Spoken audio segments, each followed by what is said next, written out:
A single mother on the run from her abusive husband begged for a ride, just to save her son from the freezing rain, but she was coldly turned away, ignored like she didn't even exist. Then, the back door of a luxury car swung open, and a stranger simply said, "Get in." She had no idea he was a millionaire CEO living with a heart full of scars, and he never expected that one stop would change the entire course of his life.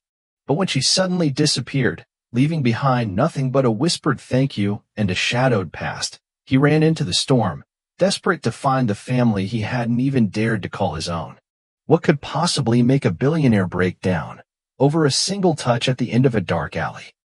Inside a sleek black car, Daniel sat in the back seat, his gaze fixed on the window as raindrops raced down. The day's meetings had been grueling, filled with tense negotiations and critical decisions to salvage his company. His shoulders ached with the weight of responsibility, and his mind was a whirlwind of unresolved issues. As the car turned onto a quieter street, the driver suddenly braked. "What is it?" he asked, his voice tinged with irritation. The driver pointed ahead. "There's someone in the road." Daniel leaned forward, peering through the windshield. A woman stood in the middle of the street, drenched from head to toe, clutching a small child to her chest. She looked desperate, her eyes wide with fear and determination as she tried to shield her child from the relentless downpour. The driver rolled down his window slightly. "Ma'am, you need to move. This is dangerous." "Please," the woman pleaded, her voice trembling. "I just need a ride. Just a few blocks. My baby is cold, and we have nowhere to go." Daniel observed the scene silently, his eyes narrowing as he took in the woman's disheveled appearance and the child's shivering form. The driver hesitated, then shook his head. "I'm sorry, but we can't help you. It's not safe." The woman's shoulders sagged and she looked down at her child, her lips quivering. Just as she turned to walk away, the rear door of the car opened. "Get in," Daniel said, his tone firm but calm. The woman looked up, startled. "What?" "I said get in," he repeated, gesturing to the seat beside him. She hesitated for a moment, then quickly climbed into the car, holding her child tightly. The driver glanced at Daniel in the rearview mirror, eyebrows raised, but said nothing as he resumed driving. Inside the car, the woman sat tensely, her clothes soaked and clinging to her skin. The child nestled against her, eyes closed, seeking warmth and comfort. "Thank you," she whispered, her voice barely audible. Daniel nodded slightly, his gaze returning to the window. "Where are you headed?" "Just anywhere safe," she replied. "I don't have a place right now." He glanced at her, noting the bruises on her arms and the fear in her eyes. "What's your name?" "Emily," she said. "And this is my son, Noah." Daniel extended his hand. "Daniel." She shook his hand tentatively, her grip weak but sincere. The car continued through the rain-soaked streets, the silence between them filled only by the sound of the storm outside. Daniel studied Emily out of the corner of his eye, noting the exhaustion etched into her features and the protective way she held her child. After a few minutes, he spoke again. "Do you have any family nearby?" She shook her head. "No, it's just us." He considered this, then made a decision. "You're coming with me." Emily looked at him, confusion and apprehension in her eyes. "What do you mean?" "I have a guest house on my property. It's safe, and it's dry. You can stay there until you figure things out." Tears welled up in her eyes, and she nodded gratefully. "Thank you. I don't know what to say." "No need to say anything," he replied. "Just take care of your son." As the car pulled into the driveway of Daniel's estate, the gates opened silently, revealing a sprawling property surrounded by tall trees. The main house loomed ahead, its lights glowing warmly against the dark sky. The driver parked near the guest house, and Daniel stepped out, holding an umbrella over Emily and Noah as they exited the car. He led them inside, showing them the small but comfortable space. "There's food in the kitchen, and the bathroom is stocked with essentials," he said. "Make yourselves at home." Emily looked around, her eyes wide with wonder and disbelief. "This is more than I could have ever hoped for." "Thank you."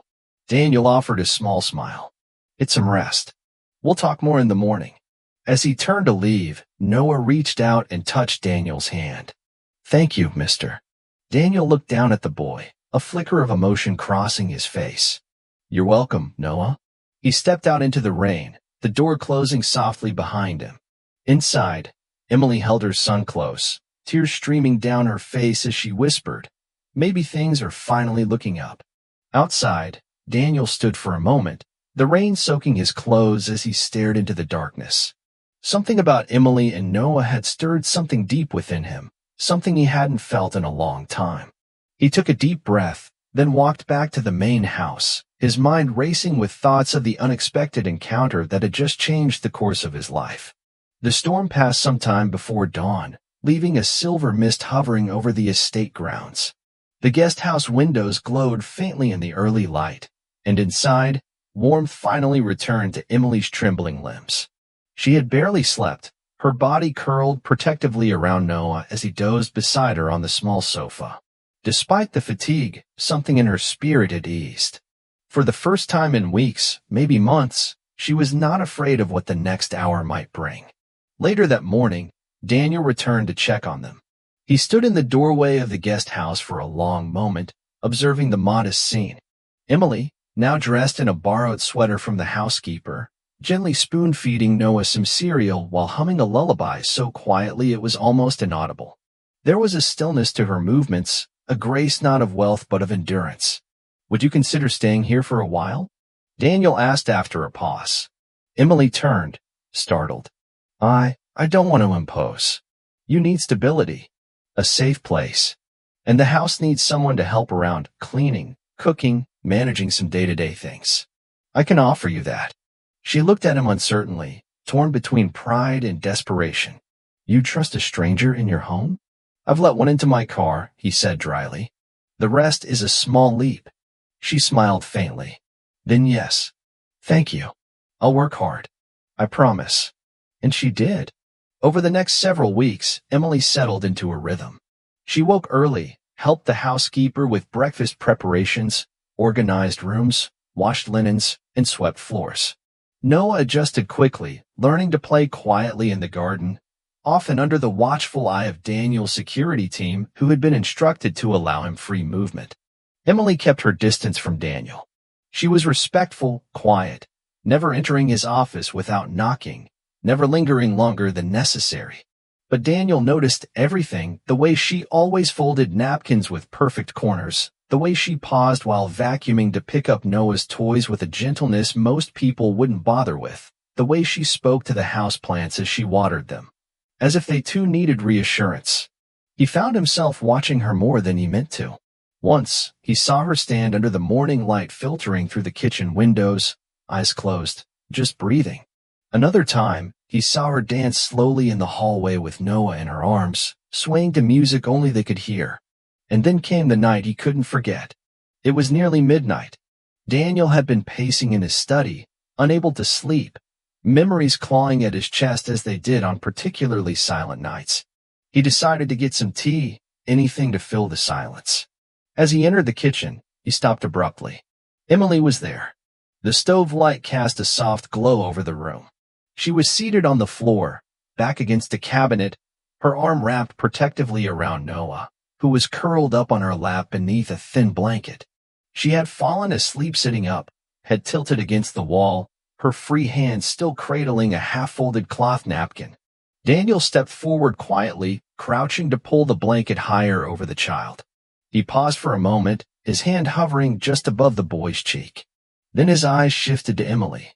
Her hair had come loose, her lips parted in sleep, her expression peaceful but worn. There was something sacred about the image, mother and child nestled in the warmth of a borrowed space, unaware of the man kneeling beside them. Daniel reached down, gently brushing the corner of the blanket, adjusting it to cover Noah's bare feet. His fingers brushed against Emily's hand. She stirred, eyes fluttering open. Their eyes met. I didn't mean to fall asleep here," she whispered quickly, sitting up. "He had a bad dream and it's all right," Daniel said softly. He straightened up. "The kitchen's warm. It makes sense." Emily smiled faintly, brushing hair from her face. "I'll take him back." Daniel hesitated. "You can leave him here for now. Just make sure you rest too." As he turned to leave, he paused at the doorway and looked back. Her eyes were still on him, and in that quiet, flickering space between them, something shifted, not spoken, not named, but deeply understood. Mornings came softer now. The once cold, sterile corridors of Daniel's grand estate had slowly been touched by a new rhythm, one marked by the scent of cinnamon in the air, the hum of lullabies coming from the garden, and the quiet clatter of dishes being washed by hand instead of machine. Emily had become a part of the house, not as a guest, not as a servant, but as something warmer, something the walls themselves seemed to lean toward. She moved with quiet purpose, sweeping the hallways, adjusting curtains to let in more light, planting herbs outside the kitchen window, and baking simple breads that filled the rooms with memories neither of them dared name. There was a new softness in the atmosphere, one Daniel noticed without understanding at first. It was the softness of life returning to a place that had been frozen in time. He began spending more time at home. At first, it was unintentional, a late meeting canceled, a phone call taken from the library instead of the office. Then it became deliberate. He lingered at the breakfast table just a moment longer, walked past the kitchen when he didn't need to, paused in the hallway to listen to Noah giggling in the garden as Emily taught him how to press flowers between pages of an old book.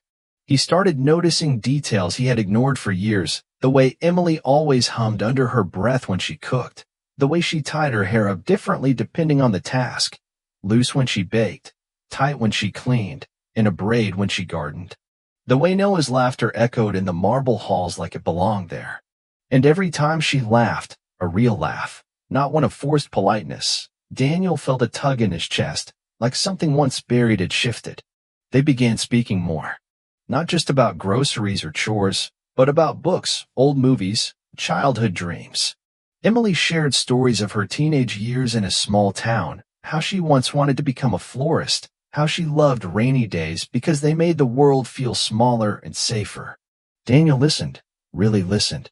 He told her things too, carefully chosen, guarded truths, that he hated black tie galas, that his favorite time of day was just before sunrise when everything felt suspended, that he didn't believe in fate but sometimes wondered if certain meetings were meant to happen. But he never spoke of his past, not the real one. One afternoon, while Emily was tending the rose bushes behind the house and Daniel watched from the study window, he caught sight of Noah sitting cross-legged nearby, coloring a picture in the dirt with a stick. Emily looked up at her son and smiled, brushing a curl from his forehead, and Daniel felt something ache inside him, something almost like longing. That evening, over a simple dinner, she had made a roast chicken with rosemary and garlic potatoes. They sat in the kitchen, just the two of them, after Noah had fallen asleep. "Everything all right at work?" she asked casually, pouring tea. Daniel nodded. "Same as always. Numbers. Meetings. Headlines." Emily smiled. "You make it sound so glamorous." "It's not." She leaned back in her chair, watching him. "You know," she said after a moment, "from the outside, you look like someone who has it all." Daniel raised an eyebrow. "And what does that mean?" "I mean..." She hesitated, choosing her words. "The house. The cars. The company. You have more than most people can dream of." He said nothing, waiting. "But sometimes," she continued, softer now, "you look lonelier than I've ever felt. And I've had some very lonely days." Daniel didn't blink. Emily held his gaze but didn't push further. Her voice had carried no accusation, only curiosity, maybe even concern. After a long pause, Daniel finally said, "Looks can be deceiving." Then he stood, his cup untouched. "I have to get back to some calls," he said, his voice unreadable. Emily didn't stop him. But that night, as he sat alone in his study staring at the crackling fire, her words repeated in his mind. "You look lonelier than I've ever felt." And for the first time in a long time, Daniel wondered if it was written all over him, and if maybe, just maybe, someone like her could see past the mask he had worn for years. The late afternoon sun filtered softly through the tall windows of the study, casting long shadows across the polished wooden floor. A quiet calm filled the air, broken only by the occasional rustle of leaves outside and the ticking of an antique clock on the wall. Emily had spent the better part of the morning dusting and organizing the room, Daniel's private office, usually off limits, but left open today. She moved with care, wiping the shelves and straightening papers. Noah, as always, followed closely behind, carrying a toy car and babbling softly to himself. As Emily turned to adjust a framed photograph on the bookshelf, she didn't notice Noah reach up to the low cabinet where a small wooden object sat. It was a handcrafted model of a house, carved with precision, its roof slightly faded, its edges lovingly smoothed by time. To Noah, it looked like the perfect toy. "Look, Mommy," he said, holding it up with both hands. Emily turned, her heart leaping. "Noah, put that down." At that moment, the door to the study swung open and Daniel stepped inside. He froze, his eyes locked on the object in Noah's hands, and in an instant, his entire expression changed. His jaw tightened. His voice came sharp, louder than Emily had ever heard it. "Don't touch that." Noah's smile vanished. His hand shook and he dropped the model with a small gasp. The little boy's face crumpled as he ran into Emily's arms, sobbing. She wrapped herself around him instinctively, holding him close as she looked up at Daniel, her eyes wide with disbelief. "He didn't mean to," she said, her voice tight with emotion. "He's just a child." Daniel's breathing was uneven. For a long moment, he stood still, fists clenched, then turned and walked out of the room without another word. That evening, after Noah had cried himself to sleep, Emily hesitated outside the door of Daniel's study. Her hand hovered over the doorknob, unsure if she should knock. But something, guilt, concern, or the echo of the look she'd seen in his eyes, pushed her forward. She opened the door slowly.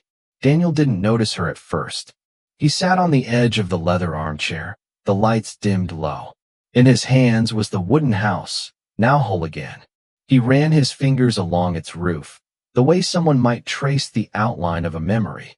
Emily stood quietly by the doorway, watching. Finally, he spoke, his voice low, rough around the edges. "It was the last thing they gave me." She stepped closer, her footsteps barely audible. "My parents," he continued. "They had it made when I got accepted into college. Said it was a symbol, build something lasting. Daniel, they told me." His lips pressed into a thin line. "They died 2 weeks later. Car crash. Drunk driver." Emily's breath caught in her throat. "I was supposed to have dinner with them that night," he said, his voice quieter now. "But I canceled. I had a meeting.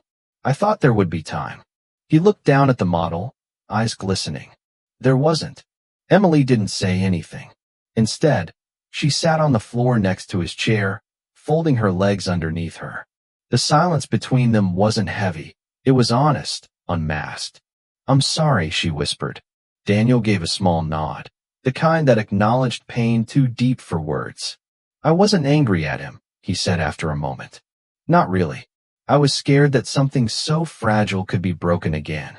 And maybe that makes me weak. Or just not ready." Emily reached out and rested her hand on his. "It makes you human," she said gently. He turned to look at her, and for the first time since she'd met him, she saw a man no longer held together by pride or distance, but by memory and fear and a deep, aching need to hold on to something real. And in that moment, neither of them said anything more. They just sat together in the stillness, two people who had lost, who were slowly, silently learning what it meant to begin again. The days that followed that quiet night in the study moved with a kind of fragile grace. There were no confessions, no sweeping declarations, but the air between Daniel and Emily had changed. Their glances lingered a little longer. Their silences held more meaning. Even Noah seemed to notice. He would grab Daniel's hand when they walked in the garden or curl up on the couch between them during movie nights, like they'd been doing it for years. Daniel found himself smiling again, soft, involuntary smiles that crept in when Emily laughed or when Noah proudly showed off a crayon drawing of their family.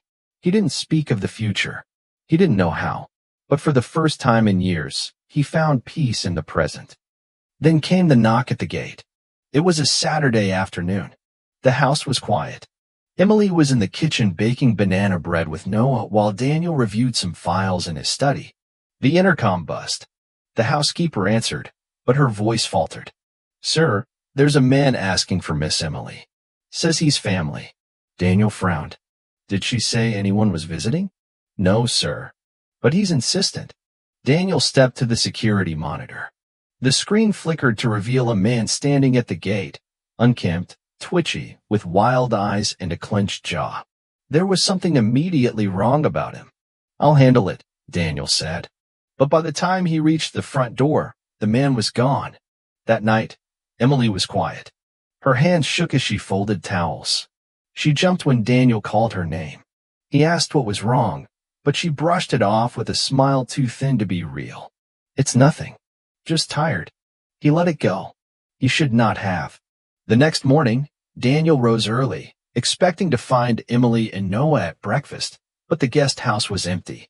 Their things were gone. The kitchen was quiet. No note on the table. No sound of laughter in the hallway. Panic surged. He rushed back to the main house, calling the staff, searching every room. Then, on the front steps, tucked beneath a small flower pot, he found the letter. It was written in neat, hurried handwriting. "Daniel, thank you for everything. For the safety, the kindness, the hope you gave me when I had none. But my past is caught up, and I won't let it take away your peace. You gave me a home. I can't let that become a battleground. Please don't look for me. Emily." His hands tightened around the paper. The words blurred as fury and fear rose like a storm in his chest. He crumpled the note, stormed back inside, and demanded answers. It was the housekeeper who finally spoke. "I didn't think it was my place, sir, but I saw a man outside the guest house yesterday. He was shouting at her. She told him to leave. He threatened her. Said he'd take the boy. I was going to tell you, but I thought she had it under control." Daniel's jaw clenched. "He threatened to take Noah?" "Yes," she said. "He told her, if you don't get the money, I'll take him. I'll make sure you never see him again." Something inside Daniel snapped. He paced the floor, breath heavy. "Get the security footage. Every camera. Every angle. I want his face." His voice was cold, but beneath it was panic, unrelenting, suffocating. He had let them go. He had let them walk right back into danger. No. He would find them. He would bring them home. Not just because he cared, but because they were his. Even if he hadn't said the words yet, even if he hadn't let himself believe it, they were his. And no one, no past, no man, no monster was going to take them from him. Rain hammered down on the small town, soaking the rusted tin roofs and turning narrow alleyways into muddy rivers. It was the kind of rain that blurred everything, lines on the road, reflections in the glass, even the edges of memory. But nothing could blur the moment Daniel saw her again. He had spent days searching, chasing rumors, reviewing camera footage, tracking cash withdrawals and bus routes. And finally, a tired gas station attendant in a dusty little town had muttered, "Yeah, there's a girl working at the diner down by the old train yard. Came in last week with a kid." Now, standing across the street from the shuttered building that had once been a warehouse, Daniel could see a flicker of movement behind the broken window. Inside, stacked crates formed a crude shelter. A thin mattress was spread on the floor. Emily was there, bent over a small heater, wrapped in a threadbare blanket. Noah was curled up beside her, fast asleep. Daniel stepped forward, his soaked shoes splashing through puddles. When she turned and saw him, her face went pale. She stood abruptly, her body tense. "Daniel." He didn't move. Emily stepped outside, pulling the door shut behind her, standing beneath the skeletal remains of an awning that offered no real shelter. Rain pelted her shoulders, her clothes already clinging to her skin. "You shouldn't be here," she said quietly, not meeting his eyes. "You shouldn't be here either." Her lip trembled. "I didn't know where else to go. You should have come home." Emily shook her head. "It's not your job to fix my life, Daniel. You gave us peace. I couldn't let my past destroy that." He stepped closer, the rain cascading from his hair, dripping from his chin. "You think I care about peace more than I care about you?" She opened her mouth to respond, but no sound came. "I've lost people before, Emily, he said, voice breaking.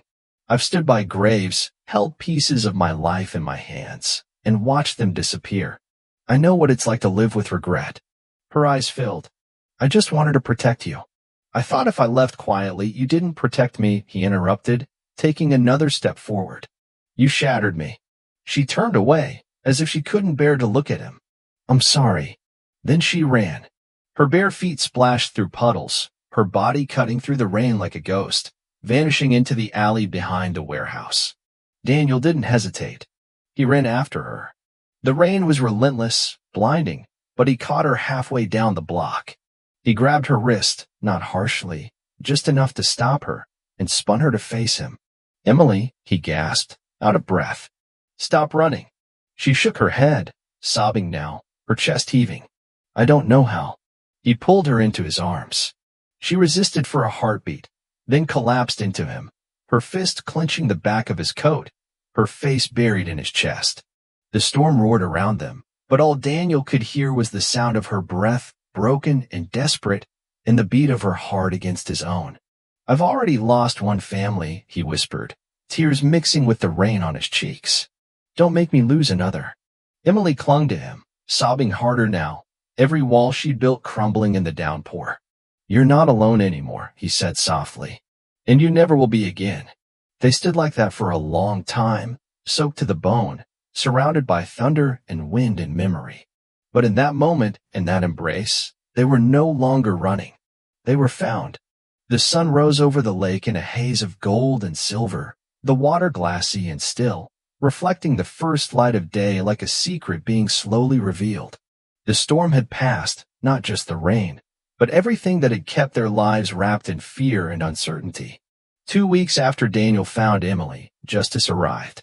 With the help of a private investigator and a sharp legal team, Daniel gathered everything they needed: surveillance footage from the estate's cameras, witness testimony from the housekeeper, threatening text messages traced back to Emily's ex.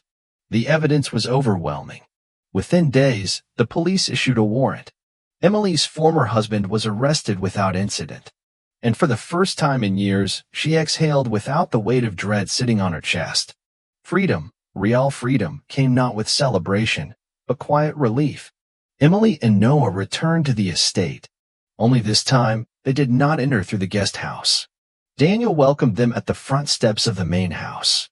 Noah ran to him without hesitation, and Emily followed slower, her hand clutching the strap of her bag like it might all disappear if she let go.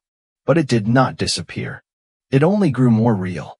Daniel had the east wing of the house redone. Fresh paint, soft rugs, a playroom designed for Noah with a window seat overlooking the garden. Emily's favorite flowers now lined the back patio. The kitchen smelled like cinnamon again. It wasn't just safety anymore.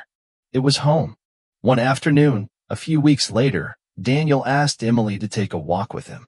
They strolled by the lake, hand in hand, Noah running ahead with the toy sailboat, skipping stones and laughing like he'd never known the weight of fear.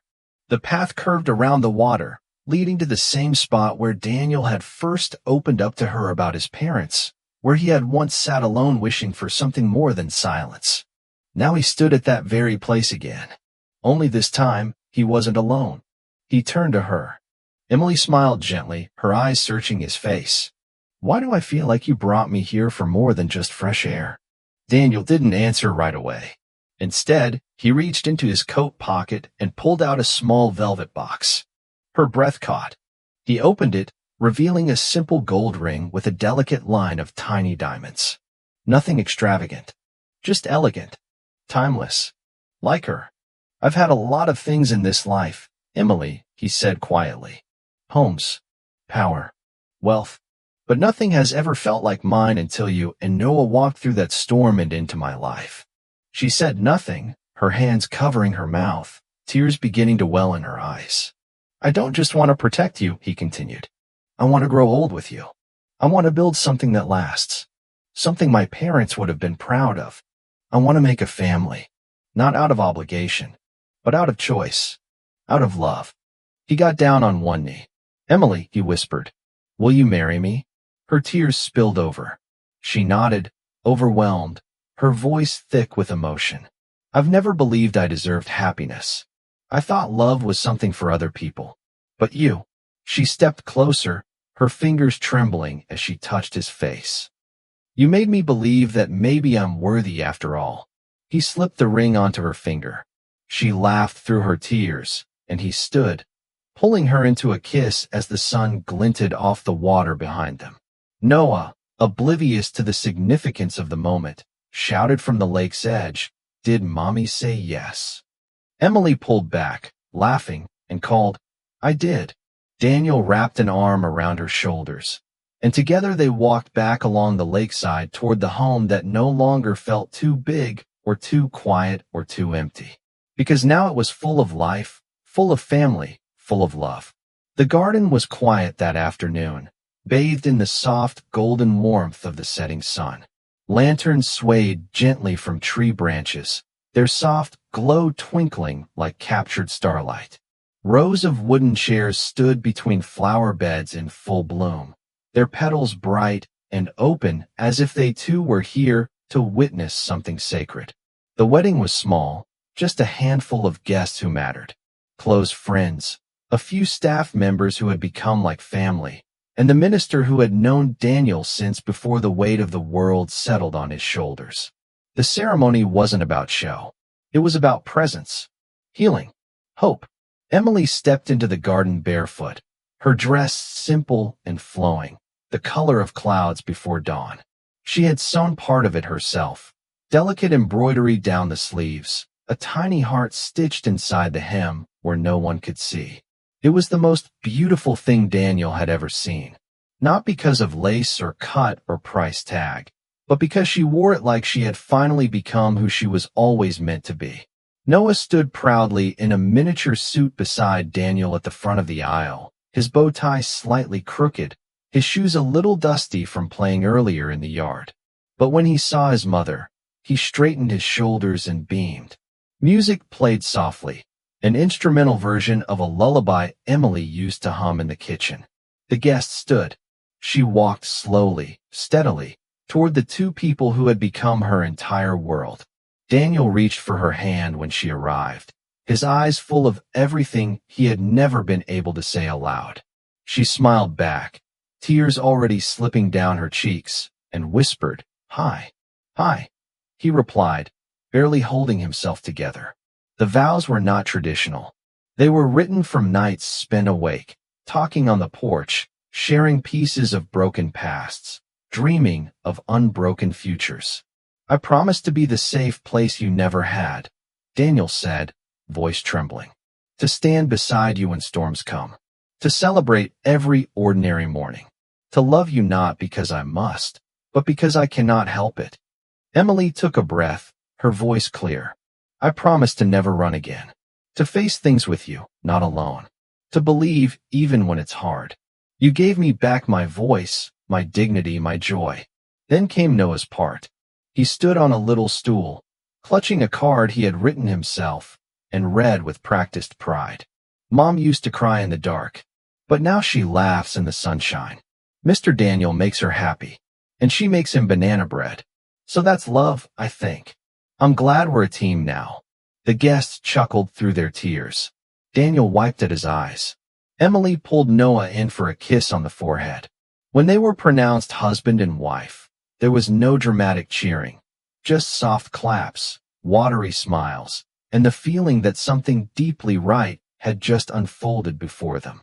That evening, as the sun began its slow descent behind the tree lean, the family of three sat together at a long wooden table under the open sky.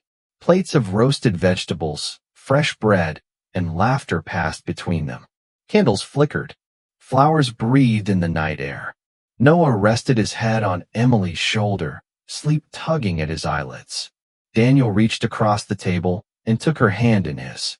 They sat that way for a long time, just watching the sky change, soft purples, gentle oranges, a golden streak that seemed to stretch endlessly toward the horizon. No one spoke. They did not need to. They had been broken in different ways, lost in different storms. But they had found each other, one rainy night, one frightened question, one act of kindness at a time. And now, They were not perfect, but they were together. And for them, that was everything. As the sun set on their quiet garden wedding, and three hearts beat together beneath the glow of lantern light, we are reminded that love does not always arrive with fanfare. Sometimes it comes in the form of a stranger in a storm, a small act of kindness, or a promise made beneath the weight of memory. Emily, Daniel, and Noah showed us that family isn't defined by perfection but by presence, that healing is possible, and that sometimes the people we were meant to find show up exactly when we've stopped believing anyone ever would.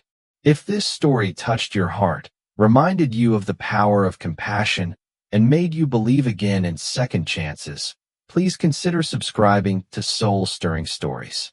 We bring you real, emotional, and inspiring tales that remind us all, no matter how dark the night, love always finds a way. Thank you for watching. And remember, some stories do not end. They begin right where the tears fall.